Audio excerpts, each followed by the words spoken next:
ரேடியோலேருந்து வரீங்களா? எனக்கு அப்படி போடு போடு சாங் போடுறீங்களா? அப்படின்வாங்க. அப்புறம் இதை நீங்கள் யாருக்கு டெடிகேட் பண்ணுறீங்க அப்படின்னு வர ஒரு எங்கள் அம்மா, அப்பா, தாத்தா, பாட்டி, தம்பி எல்லாருக்கும் டெடிகேட் பண்ணுறேன் அப்படி சொல்லுவாங்க. அது சொல்லும்போது ஆக்சுவலாக வந்து ஃபஸ்ட்டு நானே சிரிச்சிட்டேன். ஏன்னா அவங்க ரொம்ப அழகாக நடிச்சிருந்தாங்க. ஸோ அது வந்து கொடுக்க முடியுமா நமக்குன்னு ஒரு யோசனை இருக்கும். இதுல தான் நம்மளுக்கு அங்கதான் கஷ்டமா இருக்கும்.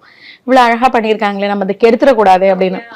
ஸோ அதே மாதிரி அது குழந்தைத்தனமா அது பேசினதுக்கு அப்புறம் நம்மளுக்கு ஒரு திருப்தி. ஓகே, நம்ம நல்லா பண்ணியிருக்கோம். ஓகே, ஹலோ, நான் தான் பேசுறேன்.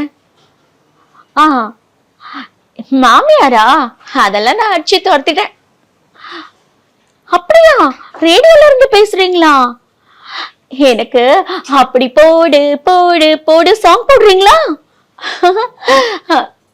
இதுல வந்து அதே மாதிரி ஜோர்ல வந்து சிபிராஜ் எனக்கு அவங்க இந்த ஷர்மிலிக்கு பேசினது ரொம்ப பிடிக்கும். சிபிராஜ் சாரோட சத்யராஜ் படம், பானுபிரியா மேடம் 3 பேரும் அந்த சினிமா தியேட்டர் வச்சிருப்பாரு அந்த படத்துல. அதுல வந்து இவங்க வந்து ஊர்ல இருந்து வெளியூர்ல இருந்து வெளிநாட்டுல இருந்து வந்த மாதிரி அவங்க காமிச்சு ஃபாரின்ல இருந்து ரிட்டர்ன் அப்படிங்கிற மாதிரி பண்ணுவாங்க. இந்த சோடா பாட்டில் மூடி யாரு நாக்கால திறக்கிறாங்களோ அவங்களதான் நான் கல்யாணம் பண்ணிப்பேன் அப்படின்னு சொல்லுவாங்க. அண்ட் அந்த படம் ஃபுல்லாவே வந்து அவரை லவ் பண்ற மாதிரி அந்த மாதிரி வரும். ஆக்சுவலி அதுல வடிவேல கூப்பிடுறதே நல்லா இருக்கும். திருப்பு திருப்பு அப்படின்னா அவர் இப்படி திரும்புவாரு.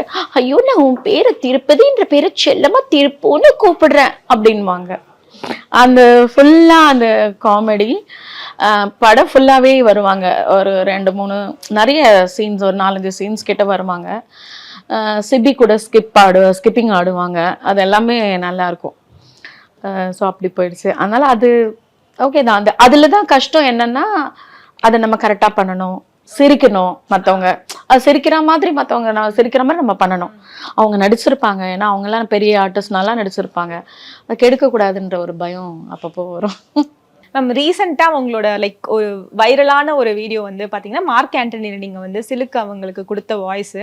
ஸோ அது பயங்கரமாக, ஏன்னா அது வந்து ஒரு அந்த வீடியோவே பயங்கர வைரல். ஏன்னா அவங்களை திருப்பி அந்த கொண்டு வந்தது ரீச் ஆகவே சூப்பராக இருந்துச்சு. ஸோ அந்த எக்ஸ்பீரியன்ஸ் எப்படி இருந்துச்சு? அந்த வாய்ஸ் அப்படி எங்களுக்காக பேசி காட்ட முடியும்? எக்ஸ்பீரியன்ஸ்னா, நான் படம் பேச போகும்போது எனக்கு ஜஸ்ட் இதில் தான் அமிச்சாங்க. ஃபோன் பண்ணிவிட்டு இந்த மாதிரி இருக்குது, பேச முடியுமான்னு கேட்டாங்க.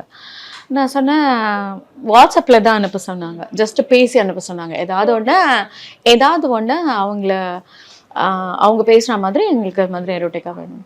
நான் வந்து என்ன பண்ணேன், ஒரு படம் பாக்யராஜ் சார் கூட அவங்க நடிச்சிருப்பாங்க, அவசர போலீஸ்ன்ற படத்தில். அதில் வந்து பாவா அப்படி தான் இருக்கும் அந்த டயலாக் ஃபுல்லாக.